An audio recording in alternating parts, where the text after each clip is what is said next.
Bonsoir, bienvenue sur France 3 Provence-Alpes pour une nouvelle émission politique consacrée aux élections législatives. Nous sommes à 12 jours du premier tour et ce soir nous vous proposons un débat citoyen consacré au département du Var et plus particulièrement à la 7e circonscription que l'on va voir d'un petit peu plus près.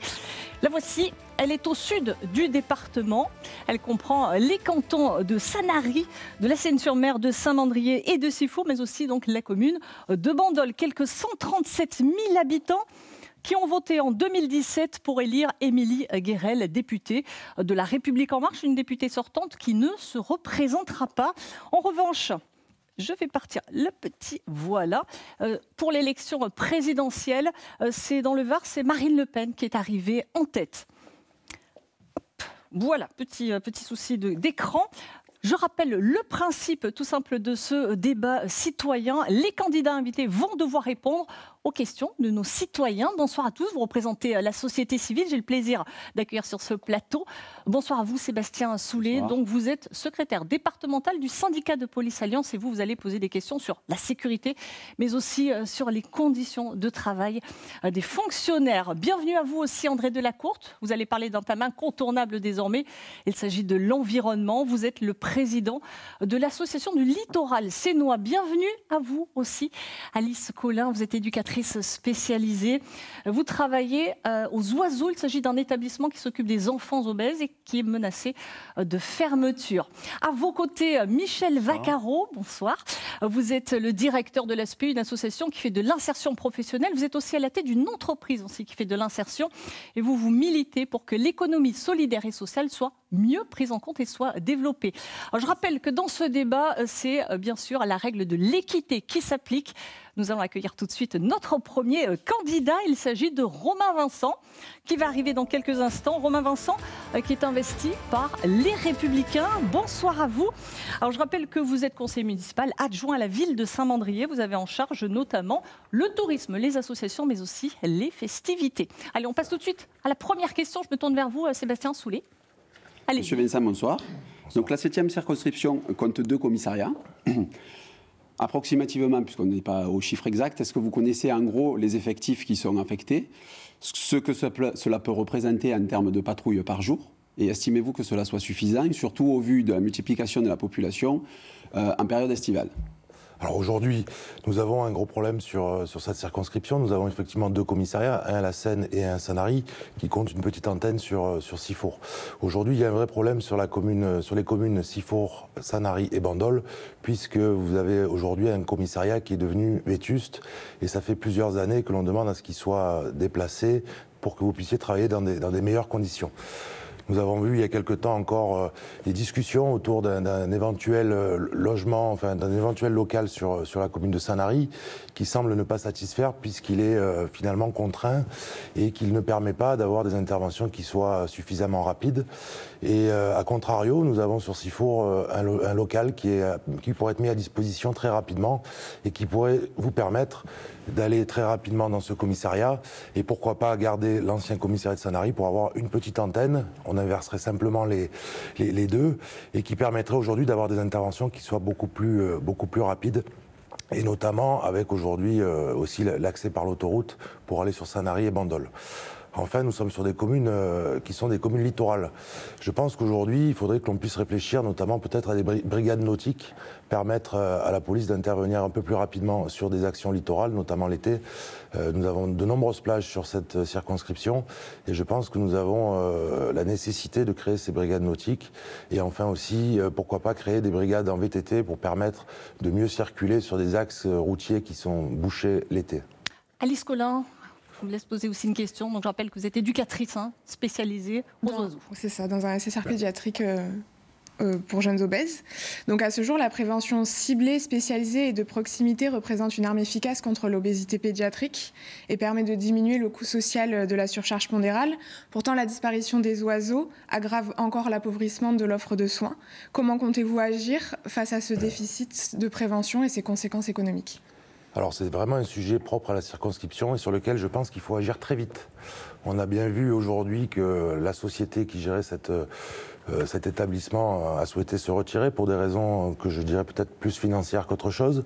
Je propose quand même un EHPAD à la place, hein, une maison de retraite à la place de cet établissement. Vous êtes opposé à cette fermeture? Bien sûr, je suis opposé totalement à cette fermeture. On va créer un EHPAD et enlever un système pour les enfants obèses qui a montré toute sa satisfaction. Je connais des enfants qui sont passés par cet établissement et qui en sont ressortis très, très contents. J'ai vu aussi que l'ARS avait décidé de ne pas retenir les offres qui avaient été proposées, et notamment les offres de la Croix-Rouge ou la reprise du personnel. Je pense qu'on doit agir très vite. C'est-à-dire dès cette élection, dès la fin de cette élection, il faut qu'on agisse pour trouver une reprise et ne pas déplacer cet établissement, comme j'ai pu l'entendre à Pompon-Gnagna hier, où finalement on nous dit qu'il vaut mieux de l'hospitalisation ambulatoire qu'un internat, comme c'est le cas aujourd'hui. C'est un établissement qui existe depuis tellement longtemps, qui reçoit plus d'une centaine de jeunes, et je pense qu'il faut tout faire pour le maintenir. Merci. Une question. On va passer donc au citoyen suivant. Michel Vaccaro. Bonsoir. Question à Romain Vincent. Bonsoir. Au sein du programme des Républicains, vous proposez 15 heures par semaine obligatoires pour les bénéficiaires du RSA. Nos entreprises solidaires mettent déjà en place l'accompagnement de ce public 20 à 25 heures par semaine rémunérées. Comment concilier cette mesure avec l'existant et à qui allez-vous confier ces missions? Alors très simplement, je pense d'abord que ce que vous faites au sein de vos associations, c'est quelque chose de très important pour le retour à l'emploi. Vous avez cette compétence, vous avez cette capacité à avoir du retour à l'emploi, et si je ne me trompe pas, vous êtes déjà à plus d'une personne sur deux qui retourne à l'emploi après être passé dans vos mains, si je puis me permettre. Donc effectivement, nous sommes favorables à ce qu'il y ait 15 à 20 heures de travail pour les gens qui sont RSA. Cet accompagnement doit passer par des entreprises ou des associations comme la vôtre, et pourquoi pas travailler en partenariat avec les collectivités qui ont aussi peut-être besoin de main-d'œuvre, et permettre sur toute, alors c'est un sujet circonscription, mais qui peut se projeter sur le national pour le coup, s'appuyer sur votre structure pour développer tous ces chantiers d'insertion et permettre aux gens qui vont faire ces heures de RSA. L'objectif, c'est bien d'avoir un retour à l'emploi derrière. Vos résultats sont là, vous l'avez prouvé. Il faut s'appuyer sur des structures comme les vôtres. Romain Vincent, comment faire pour développer justement cette économie sociale et solidaire, comme monsieur souhaite le faire, et le fait, il l'a montré, ça fonctionne. Il est passé de 15 salariés, c'est ça, il y a 10 ans, aujourd'hui il y a une centaine, c'est une preuve du succès. 100 salariés, oui, j'ai bien vu ça, et c'est surtout le résultat qui est intéressant, c'est plus de 50% de retour à l'emploi derrière, donc c'est une personne sur deux qui, après avoir fait, entre guillemets, un passage dans cette association, retrouve un emploi pérenne. Il faut plus de subventions, important. Il faut davantage soutenir les associations, les entreprises.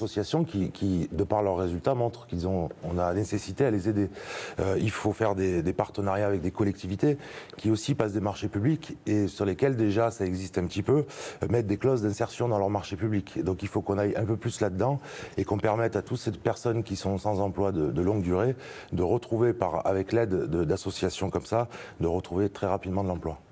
Une autre question ? Peut-être juste aller sur vous avez parlé de marché public, tout ça, et peut-être aller aussi dans la simplicité pour les structures d'insertion par l'activité économique, aller peut-être aussi sur un système de conventionnement directement avec les collectivités qui accélérerait le travail avec les collectivités et pouvoir aussi proposer plus rapidement à un public éloigné de l'emploi plus de personnes. Je suis favorable pour les communes, et on n'appellera pas ça des travaux d'intérêt généraux, parce que ce n'est pas du tout le cas, c'est des travaux d'insertion, et permettre avec les collectivités de travailler sur des tâches quotidiennes que peuvent avoir les collectivités, par le biais de conventions, me paraît une très belle idée, et il faudra la défendre. Merci. Merci beaucoup. Monsieur Delacourte, à vous, parlons d'environnement. Bonsoir. Vincent. Alors, moi, je vais vous parler d'environnement, et l'environnement dépasse même le cadre de la 7e circonscription, et il implique la planète. Et quand on parle d'environnement, on parle d'énergie, énergie polluante avec les hydrocarbures, énergie décarbonée, par exemple, avec le nucléaire. 3 points. Et c'est sur le 3e que je vais vous interroger, mais le premier, on passe rapidement, c'est l'énergie nucléaire, où on aurait pu avoir notre autosuffisance, mais cette énergie nucléaire est en déclin actuellement. 2e point, c'est l'import des hydrocarbures. Et le problème qui se pose est presque un problème moral, puisqu'on achète essentiellement le gaz aux Russes. N'hésitez pas à poser votre question, monsieur Delacourte. Et j'arrive à ma question. Ce qui me surprend ici, dans cette ville, dans cette région extrêmement ensoleillée, les 2 villes les plus ensoleillées, c'est Marseille et Toulon, c'est qu'on ne développe absolument pas la capture d'énergie solaire par le photovoltaïque. C'est un désert, alors qu'il y a des régions moins fournies en soleil qui font beaucoup plus. Est-ce que les politiques locaux peuvent entendre ce message qu'il faut s'y mettre maintenant à développer le solaire dans la région? Oui. Oui, la réponse est oui. Donc, je vous remercie parce que je suis aussi, de par mon métier, spécialisé dans l'environnement.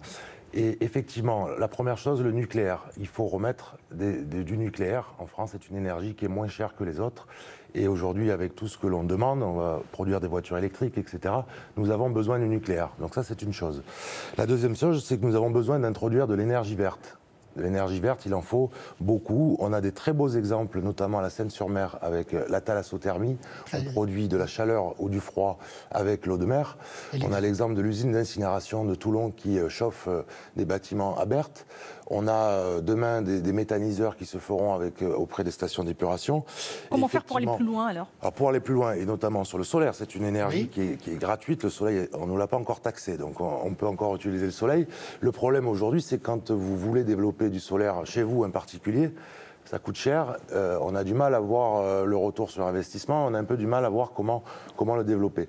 Il faut absolument développer les panneaux solaires, d'abord sur tous les bâtiments publics, quels qu'ils soient. Ça doit être une obligation. Et ensuite, on doit permettre aux particuliers de travailler avec des entreprises agréées par l'État pour permettre d'installer des panneaux solaires, soit pour la création d'énergie, sachant que le surplus sera revendu, soit pour chauffer, par exemple, les chauffe-eau comme certains peuvent l'avoir. On a besoin de développer ces énergies vertes. C'est une nécessité absolue. Merci beaucoup, merci. Le temps s'est écoulé. Merci à vous, Romain Vincent. Nous allons accueillir notre deuxième candidate. Il s'agit de Basma Bouchkara. Qui va arriver pour la candidate donc des NUP, Nouvelle Union Populaire Écologique et Sociale. Bonsoir à vous, bienvenue sur ce plateau. On va continuer à parler d'environnement, c'est aussi un sujet qui vous préoccupe, monsieur Delacourte? Oui, tout à fait. Et comme l'a souligné monsieur Vincent, l'énergie nucléaire est une énergie décarbonée. Et je crois que dans votre programme écologique, vous êtes plutôt contre l'énergie nucléaire. Alors, moi, je représente ici essentiellement la NUP et puis je suis aussi référente donc, de Génération Écologie. Donc on est très, très investis aussi sur cette transition écologique qui va être aujourd'hui la priorité. Alors, le nucléaire, obligatoirement, puisque nous n'avons pas aujourd'hui de moyens de pouvoir pallier, je dirais, à cette capacité de pouvoir produire de l'énergie. Donc, pourquoi ne pas développer justement ces énergies vertes, comme vous le précisiez? Pourquoi ne pas apporter aujourd'hui dans cette région, dans cette circonscription qui a le soleil et la mer, l'utilisation du soleil pour l'ensemble de l'énergie solaire qui va nous permettre de façon simple, sur des travaux simples, par exemple, de produire de l'eau chaude avec des chauffe-eau, je dirais, directement, qui vont venir alimenter l'ensemble, je dirais, des habitations ou même des bâtiments publics.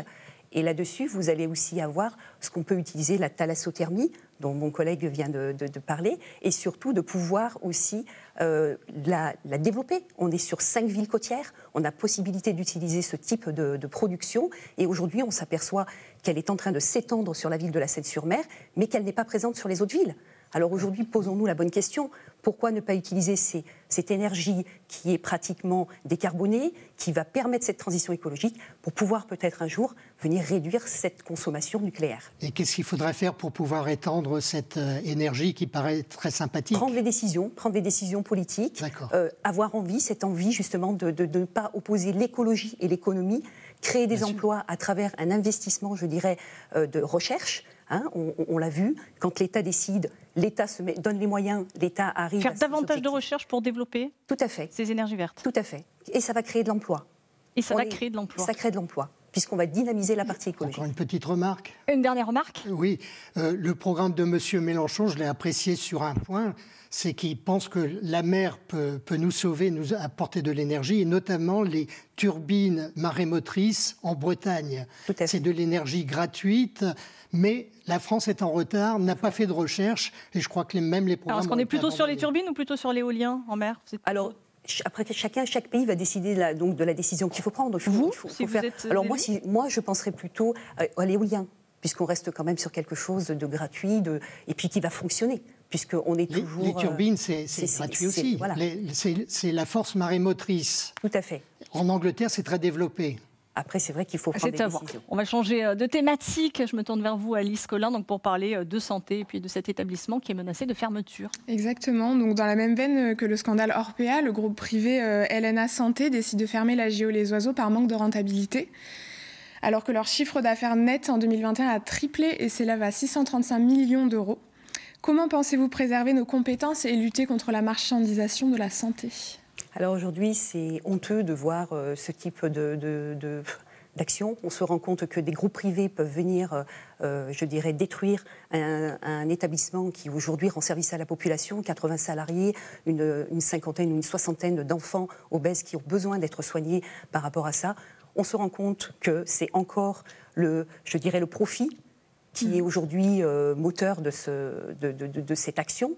On met de côté les enfants qui ont une réelle nécessité et on va aller sur un profit d'EHPAD.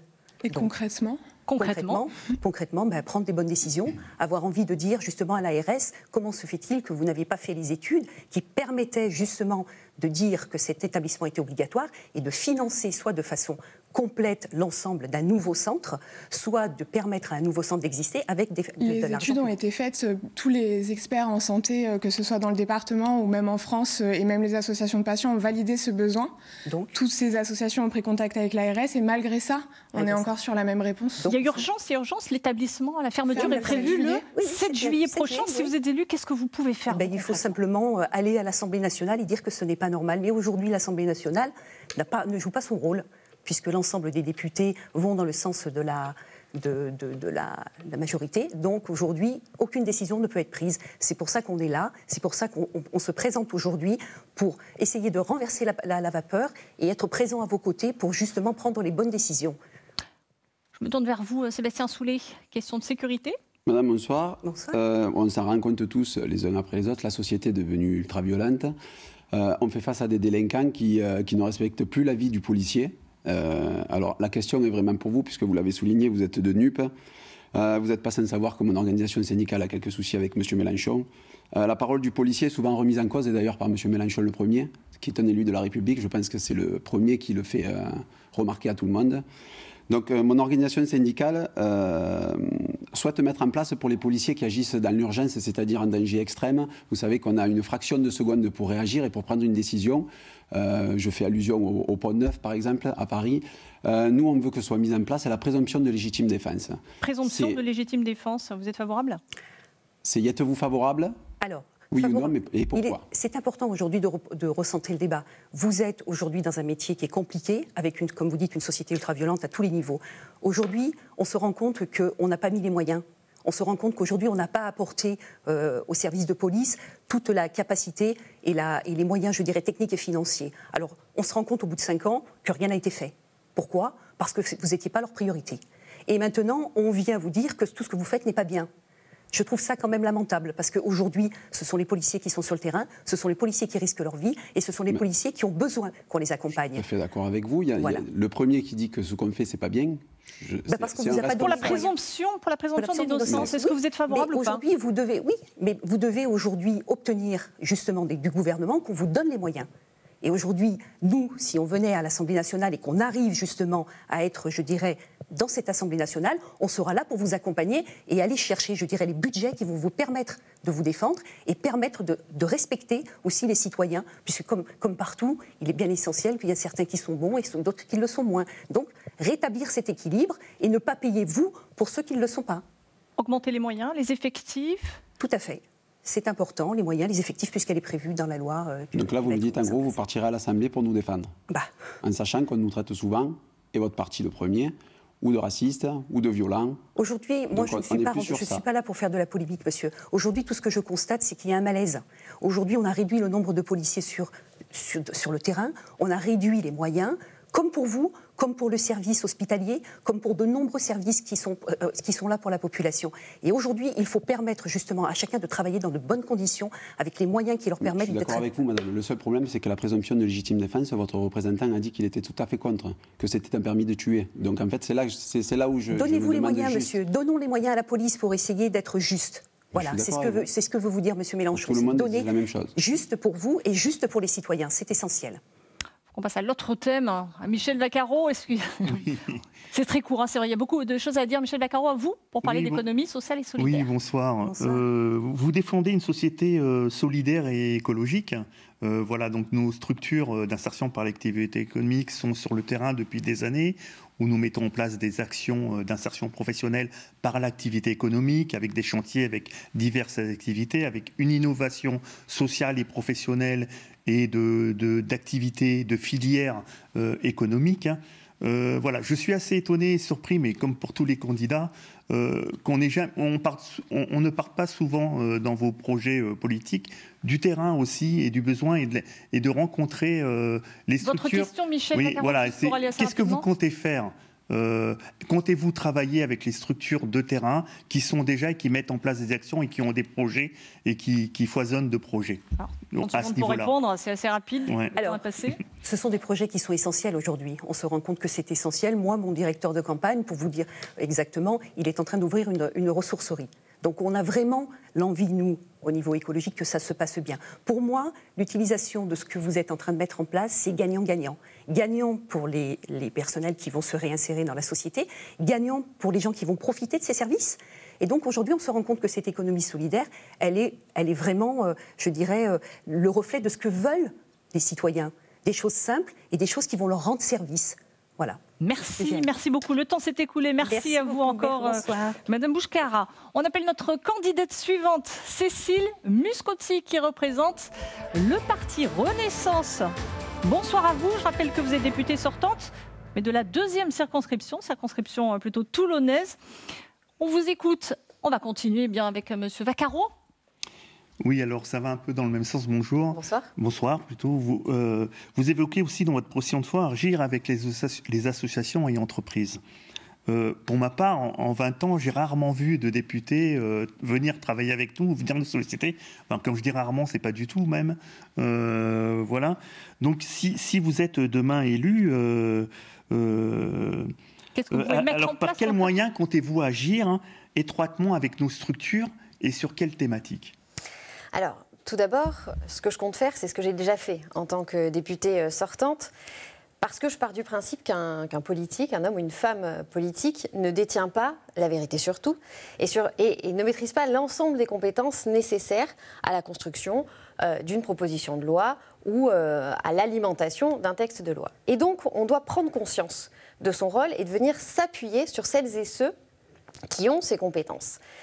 C'est ce que j'ai fait pendant 5 ans. M'appuyer sur ces fédérations d'entreprises, m'appuyer sur ces réseaux associatifs, m'appuyer sur des citoyens lambda qui ont envie, eux aussi, de participer à l'écriture de la chose publique. Et c'est comme ça que, finalement, on construit des réponses qui sont au plus près de la réalité de ce que l'on vit. Et sur vos sujets, c'est une question d'approche.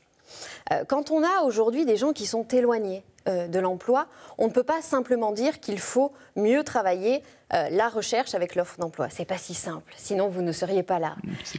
Et ce sont un ensemble de freins qu'il va falloir arriver à lever petit à petit. Les questions de logement, les questions de transport, les questions d'accès de compétences. Et si on n'a pas une vision globale et cette capacité à soulever cet ensemble de moyens, on n'y arrivera pas. Donc il faut s'appuyer sur vous à chaque moment où le travail en commission se fait, parce que je tiens quand même à préciser qu'il y a ce qu'on voit à la télévision, il y a l'hémicycle à l'Assemblée nationale, mais le travail de fond se fait à l'intérieur des commissions en s'appuyant sur vos données, vos remontées, vos compétences. Je me tourne vers vous, Alice Colin. Une question ? Alors ma question, c'est que l'Organisation mondiale de la santé lance une alerte dans un rapport publié le 3 mai 2022 évoquant qu'un enfant sur 3 est en surcharge pondérale en Europe. En région PACA, les experts médicaux estiment que les besoins ne seront plus couverts si les oiseaux ferment au 7 juillet. Si vous êtes élu, que comptez-vous faire concrètement pour sauver l'expertise de notre établissement ? Clairement, la question de l'obésité, et particulièrement chez nos enfants et nos adolescents, est un sujet de santé majeur et un sujet de santé nationale. On le voit bien, les études le montrent, nous sommes sur des courbes qui montent sur ces questions-là, donc il faut qu'on trouve les solutions pour le faire. On avait la chance, je ne vais pas parler au passé, on a la chance d'avoir dans ce territoire un centre qui permet, vous m'arrêtez si je me trompe, d'associer à la fois de l'hospitalisation, c'est-à-dire sortir l'enfant ou l'adolescent de ce milieu qui le pousse à développer ces troubles-là, mais aussi compléter par des offres en ambulatoire et traiter aussi d'autres sujets avec d'autres professionnels. Vous êtes opposé à la fermeture de cet établissement? Il y a urgence, qu'est-ce que vous pouvez faire, puisque vous représentez le gouvernement sortant? Ce que peut faire un parlementaire, et en tout cas ce à quoi je m'engage face à vous aujourd'hui, c'est d'exiger une concertation entre l'ARS, l'Agence régionale de santé, vous, les professionnels et les familles. L'Agence régionale de santé qui n'a pas été favorable à la proposition. Qui n'a pas été favorable, mais c'est surtout la question de dialogue qui n'a pas été respectée. Parce que moi, je voudrais qu'avant qu'on prenne une décision, nous puissions mettre autour de la table ceux qui travaillent au quotidien, les familles qui vivent cette problématique, et puis l'administration ou la représentation du ministère de la Santé à l'échelle du territoire. Et ça n'a pas été fait, et c'est scandaleux. Donc je m'engage en tant que parlementaire, si je suis élue, à exiger le plus rapidement possible, puisqu'il faut que ce dossier soit réglé avant la fin du mois de juin, à ce que cette concertation ait lieu. Et pardonnez-moi, mais il faudrait aussi y associer les élus locaux, parce que tout le monde a sa part à porter dans ce projet. Aujourd'hui, c'est M. Macron qui est élu, donc est-ce qu'il peut faire quelque chose pour suspendre cette fermeture ? Alors attention, le dossier est assez technique. La question du groupe privé qui choisit d'investir ailleurs, c'est son choix. On peut en penser ce que l'on veut. En revanche, c'est la question de l'agrément, si vous voulez, que l'ARS peut délivrer ou pas. Et là, c'est un vrai sujet de santé. Est-ce qu'on dit, et j'aurais même envie de dire, peu importe le porteur de projet, mais est-ce qu'on dit finalement ce sujet est mineur et 2 lits suffiront pour régler le problème ? Je ne pense pas. Ou est-ce qu'on travaille à un agrément qui réponde avec un nombre de lits suffisant et un développement de l'ambulatoire à la hauteur pour avoir une offre de santé réelle. Merci beaucoup. Monsieur Delacourte, on parlait d'environnement. Oui, je crois que vous étiez donc député sous Macron 1. Et est-ce que vous n'êtes pas un peu déçu par sa politique énergétique dans la mesure où l'environnement a besoin d'un air pur, dépollué, décarboné, qui ne peut se baser pour l'instant que sur le nucléaire. Et votre président a dit « Make our planet great again ». Et en même temps, il a fermé Fessenheim, qui correspond à 2000 éoliennes. Et le savoir-faire de l'industrie nucléaire a périclité, prolongeant l'action néfaste du président précédent. Et finalement, maintenant, on a 50% des centrales nucléaires qui sont en panne. Votre question, monsieur Delacourte. Globalement, est-ce que vous n'êtes pas déçu par cette politique qui, finalement, nous permet de constater qu'on est en panne? Alors, je ne suis pas déçue, mais il faut être honnête quand on est un élu de la nation et se dire que nous avons voté des avancées, et on va en parler très très rapidement, mais on peut se reprocher de ne pas avoir été assez efficace dans les calendriers et dans la rapidité de la mise en place de ce que l'on a voté. J'ai été missionnée par le Premier ministre pour une grande mission autour du défenseur de l'environnement, pour à la fois créer une institution plus indépendante, mais aussi pour comprendre que c'est à l'échelle des territoires que les politiques publiques d'écologie doivent pouvoir aussi se mettre en place. Et on n'a pas le temps là ce soir, mais c'est bien pour ça que le président de la République a voulu nommer une première ministre en charge de cette planification écologique. Comprendre que c'est ensemble, territoire par territoire, problématique par problématique, que l'on doit pouvoir accélérer les choses.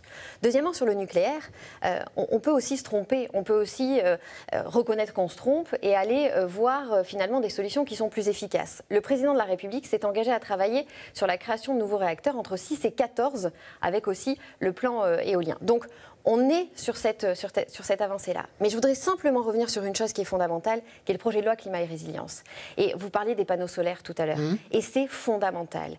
Les panneaux solaires à l'échelle des territoires. Et aujourd'hui, ce que ce projet de loi... Alors la loi a été promulguée en août 2021, donc c'est en train de se mettre en place.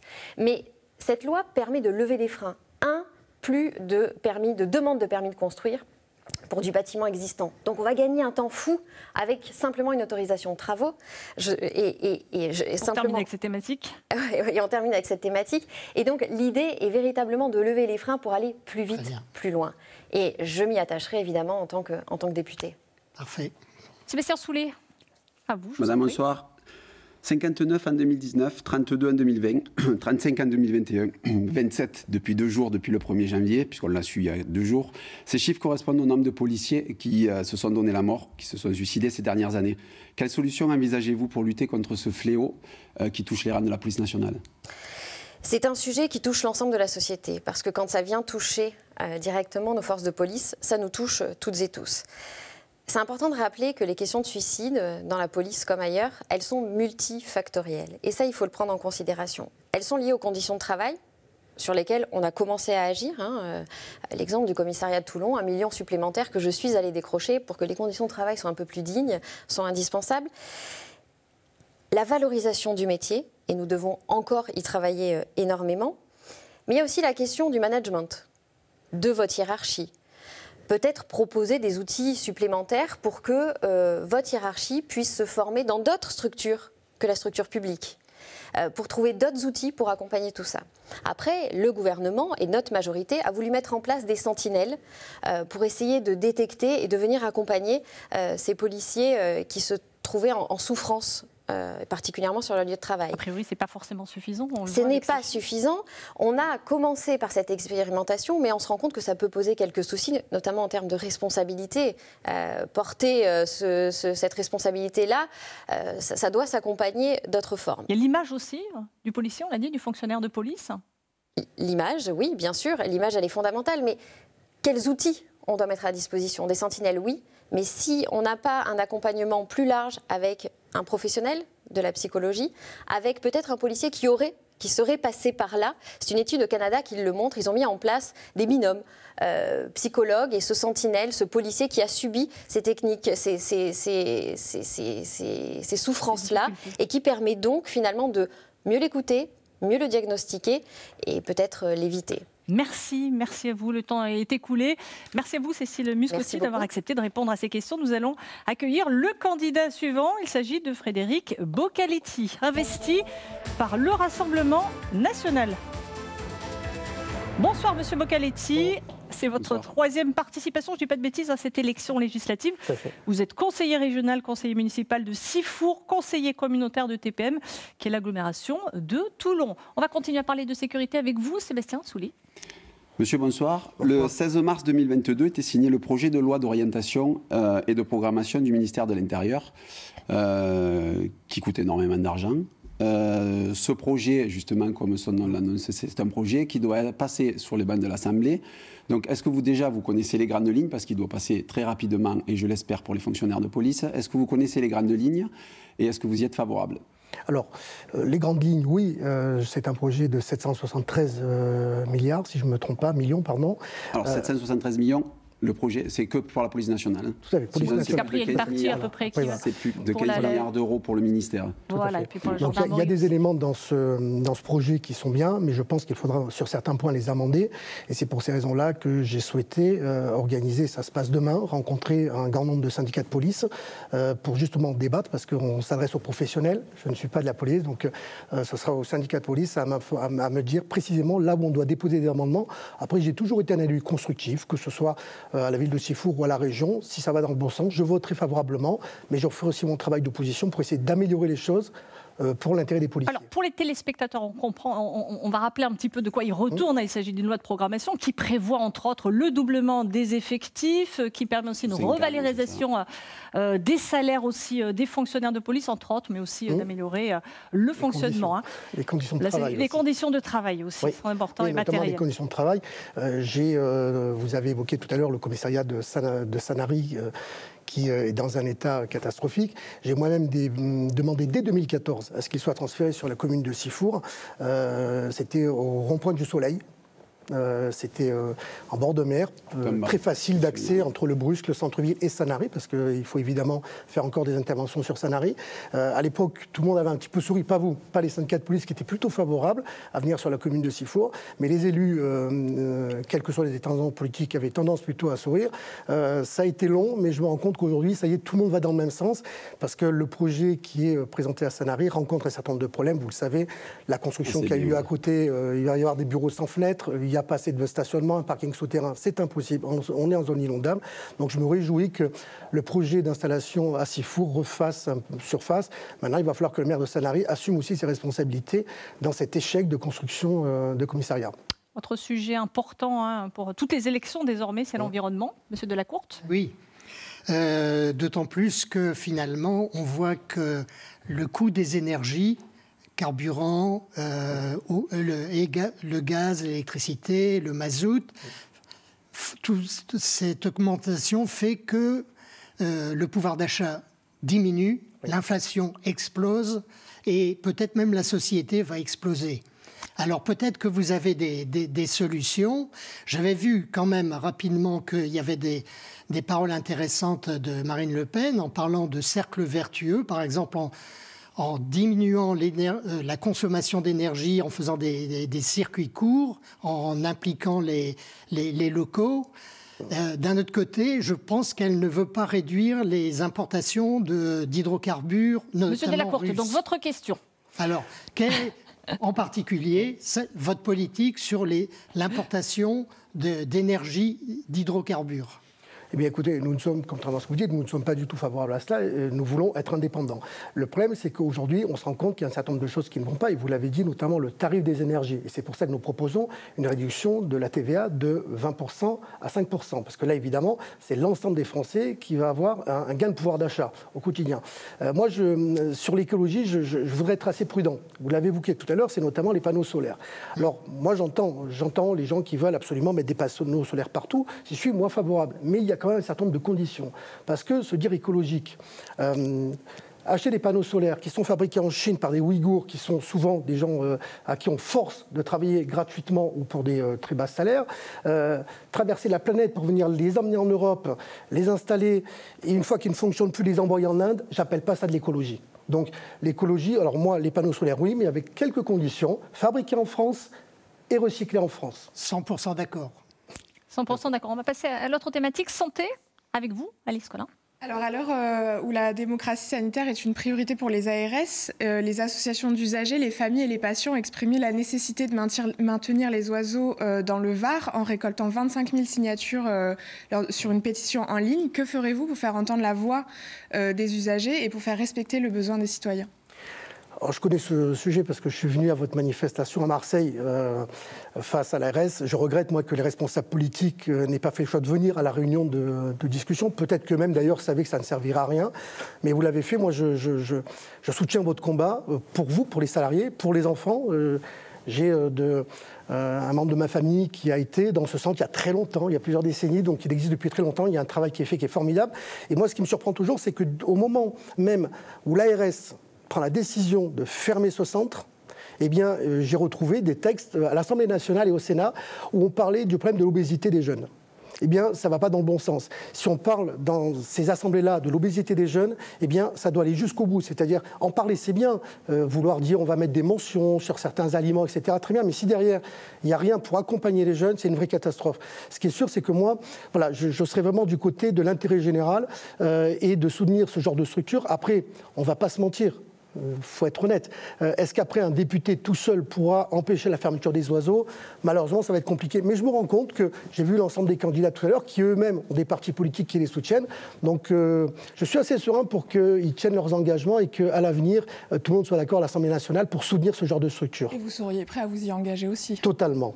Totalement. Merci. La santé, qui reste un sujet oui. important aussi, avec des personnels qui ne sont pas forcément aussi rémunérés en fonction. Oui, il y a un vrai souci. J'ai reçu hier une fiche de paye d'une aide-soignante qui travaille en EHPAD. Avec la prime Ségur, elle arrive, alors elle fait 35 heures, 2 week-ends par mois, 1 500 € net par mois. C'est proprement scandaleux. Il faut aller plus loin ? Il faut aller plus loin. 1 500 €. Quand vous travaillez dans un EHPAD, que vous êtes au service de nos anciens, avec les conditions que l'on sait dans un certain nombre d'EHPAD, que vous n'êtes pas reconnu dans votre travail. Souvent, on m'explique qu'il manque entre 2 et 3 soignants tous les jours. Donc, c'est-à-dire avec une surcharge de travail et vous avez un salaire de 1 500 € net par mois, c'est un vrai problème. Parce que la prime Ségur, on le sait, c'est une prime. À tout moment, si elle est supprimée, la personne retombe à 1 300 € par mois. Merci. Je me tourne vers vous, Michel Vaccaro, pour parler d'économie solidaire et sociale. Bonjour monsieur. Bonjour. L'insertion professionnelle par l'activité économique pour les publics en grande difficulté liée à l'emploi, est-elle un enjeu de société pour vous et pourquoi ? C'est un enjeu de société parce que la société ne doit laisser personne sur le bord de la route.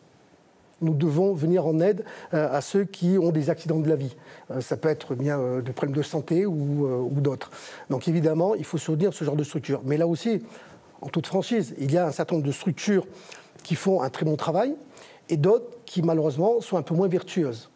La vôtre, elle est vertueuse. Quand on voit les chiffres, vous êtes passé, je crois, de mémoire de 10 personnes à plus d'une centaine. Vous avez plus de 20 encadrants, je crois. Oui, donc voilà, vous êtes vraiment dans une entreprise vertueuse. Donc il faut soutenir ce genre d'initiative, tout en faisant attention que l'argent public n'aille pas à des structures qui, elles, par contre, sont, je l'ai dit tout à l'heure, moins vertueuses que vous, parce que ça va dans l'intérêt général. Et il y a aussi un autre sujet, c'est que concernant les structures que vous dirigez, souvent c'est assez limité, on le sait, à l'entretien, au jardinage, etc. Je pense que là, il y a peut-être un vrai travail à faire, et notamment, on en parle, c'est de l'écologie et du recyclage. Peut-être que ce genre de structure pourrait aller vers là. C'est justement ce qu'on a mis en place et ce qu'on met en place. Pierrefeu. On ne s'est pas cantonné justement à Pierrefeu sur du maraîchage bio. Nous avons nos équipes d'agriculture en maraîchage bio et nous travaillons avec un hôpital psychiatrique à l'intérieur de l'hôpital où on exploite leurs terres. Nous sommes sur un projet de ressourcerie aussi sur Pierrefeu. On est dans l'innovation constante. Nous, c'est toujours à trouver des filières qui sont innovatrices. En fait, Mon propos n'était pas pour vous, vous l'avez bien compris, elle était pour d'autres structures qui bénéficient de subventions, plus de contrôle, et les collectivités qui donnent des subventions pour mieux aider celles qui font un vrai travail. Merci. Voilà. Merci beaucoup, merci Boccaletti, merci Monsieur Boccaletti, pardon. On va accueillir le candidat suivant. Merci à vous, Charles Yannessi. Charles Yannessi, donc, qui est investi par le parti Reconquête d'Éric Zemmour. Bonsoir, bienvenue. C'est votre première participation à une élection tout court. Tout à fait. Et vous êtes aussi restaurateur. Non, je suis chef d'entreprise. Chef d'entreprise, très bien. Allez, on va se tourner, on va continuer à parler d'économie sociale et solidaire. C'est un autre registre. Bonsoir, monsieur. Si vous êtes élu demain et que votre parti est à la tête des mesures d'emploi et d'insertion, continuerez-vous à soutenir l'insertion par l'activité économique et pour quel public? Une partie ou l'ensemble des publics en grande difficulté qui viennent de tout horizon sur notre territoire? Je tiens d'abord à vous féliciter pour le travail que vous faites. Les autres candidats l'ont souligné. L'insertion, pour moi, par le travail, c'est quelque chose de très important. Je vais vous parler avec le cœur.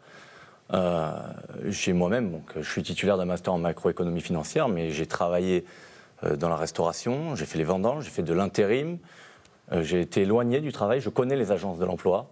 Je connais ces rendez-vous à rallonge, cette souffrance, cette honte qu'on a parfois d'en parler quand on est éloigné de l'emploi. Donc c'est quelque chose, c'est un sujet qui me touche. Je me suis reconverti dans la direction d'établissements de santé. Donc la reconversion professionnelle, je connais aussi. Comme je vous dis, je connais ces difficultés, les souffrances, la honte qu'ont ces Français qui sont parfois éloignés de l'emploi.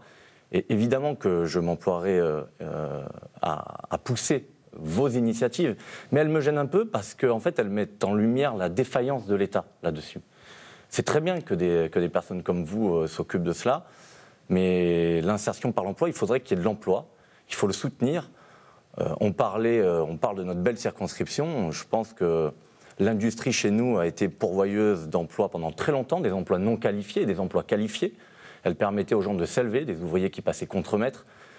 Donc nous, nous avions proposé pendant les élections de redynamiser, de revitaliser l'industrie chez nous, en créant des zones franches industrielles, en exonérant les impôts sur les sociétés d'impôts de production. Pas forcément se tourner vers l'écologie, vers des métiers tournés vers l'environnement, comme souhaite le faire M. Baccaro.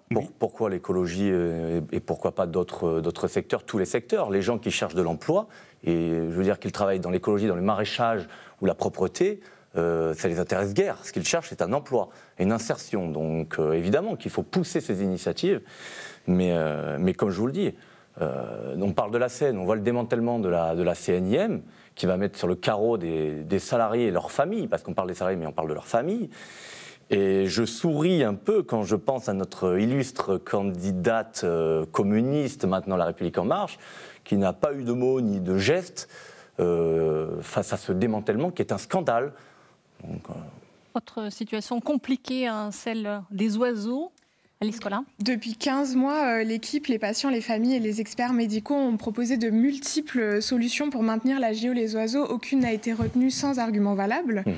En réalité, le groupe privé lucratif LNA Santé et l'ARS PACA avaient décidé de dédier l'argent public à une activité plus rentable que la pédiatrie, malgré les besoins reconnus. Que comptez-vous faire pour que l'ARS ne soit plus décisionnaire ou permissive vis-à-vis de ce genre d'injustice ? Alors, bon, je l'ai dit, j'ai été économiste, mais je me suis reconverti dans le médico-social. J'ai été directeur adjoint d'une maison de retraite qui est pas très loin des Oiseaux.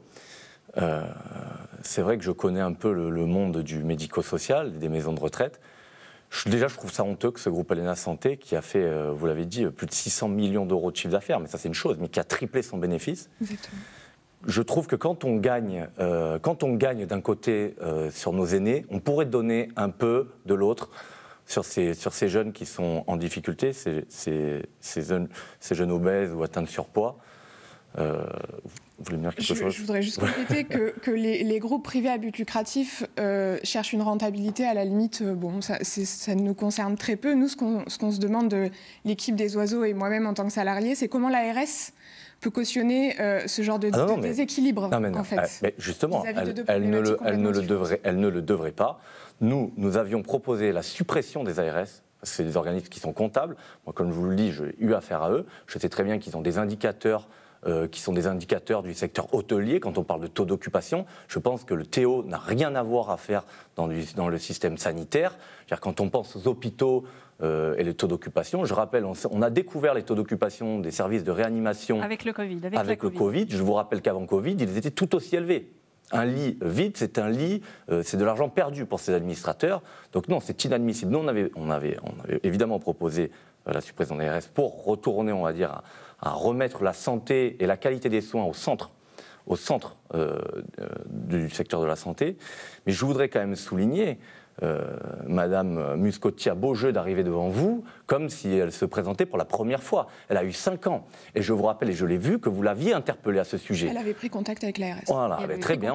On a vu le résultat de son travail et ça laisse augurer le meilleur pour le reste. La difficulté vient de elle faisait partie du gouvernement totale de l'ARS vis-à-vis des citoyens. Nous avons été plusieurs fois. Ce n'est pas une simple plusieurs citoyenne. Élus ont essayé de prendre contact et malheureusement, l'ARS n'a répondu à personne. Le gouvernement, peut-être qu'elle aurait pu répondre au gouvernement. Monsieur Delacourte, parlons d'environnement.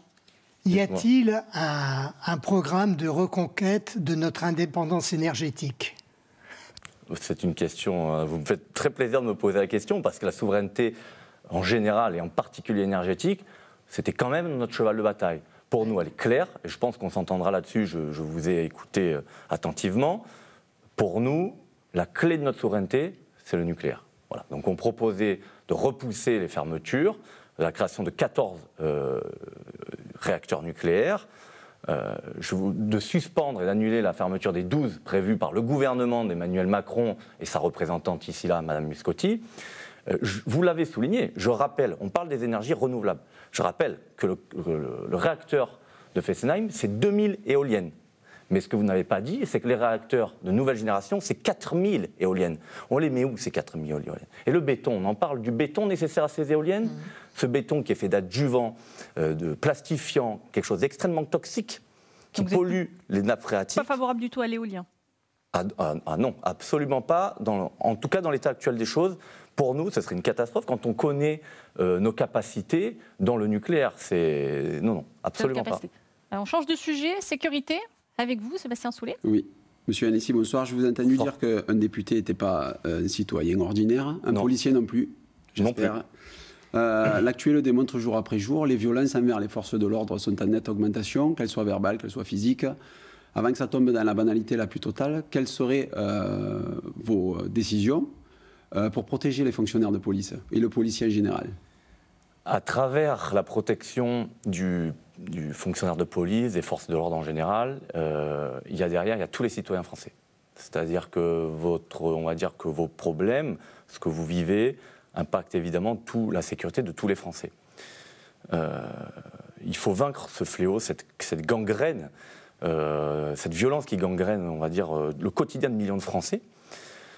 Évidemment que je soutiendrai toutes les mesures et j'appuierai toutes les mesures, je proposerai pour vous donner non seulement les moyens, parce qu'encore une fois, je reviens, Madame Muscotti a beau jeu de dire qu'elle vous a apporté des millions, des voitures neuves, c'est très bien, les moyens c'est une chose. Mais maintenant, il faut mettre un terme au sentiment d'impunité qui règne chez les délinquants, chez les criminels, chez les terroristes. 14% seulement des affaires donnent lieu à des poursuites. Un autre Charles, on va dire, un peu bien plus connu que moi, l'a dit avant, Charles Pasqua, il avait dit « il faut que la peur change de camp ». Et je suis entièrement d'accord avec ça, il faut que la peur change de camp. Vous savez, je rencontre sur le terrain des collègues à vous, maintenant à la retraite, qui me racontaient qu'ils rentraient chez eux en uniforme, avec la voiture de service, sans aucun problème. Mais c'est à ça qu'il faut revenir. Il faut qu'il y ait un respect de l'uniforme, et ça passe, évidemment, à mon avis, par une réforme de la justice qui est devenue laxiste. Il faut faire peur aux délinquants. Il faut, évidemment, vous avez parlé de la présomption de légitime défense pour les forces de l'ordre, une défense excusable aussi, qui ira de pair avec celle-ci. Il faut simplifier drastiquement vos procédures. Parce qu'aujourd'hui, vous devez être sur le terrain et pas simplement derrière l'ordinateur. Ça, c'est terrible quand on voit... Alléger les procédures pour que les fonctionnaires de police puissent travailler, ce sera... C'est prévu dans les projets de loi. C'est prévu. Bien sûr, mais pour retrouver... Le mot de la fin, M. Yannessi, le temps s'est écoulé. Il faut parler de la justice avec les peines planchers, parce que si on donne des moyens mais qu'ils ne sont pas appliqués... Il faut absolument appliquer. Merci beaucoup, allez, l'émission se termine. Merci à vous d'être venus participer à cet échange. Merci aussi aux candidats. La liste des 12 candidats à cette élection de cette 7e circonscription s'affiche. Je vous souhaite une très belle soirée sur France 3 et vous donne rendez-vous le 12 juin pour une soirée consacrée à cette élection. Très belle soirée.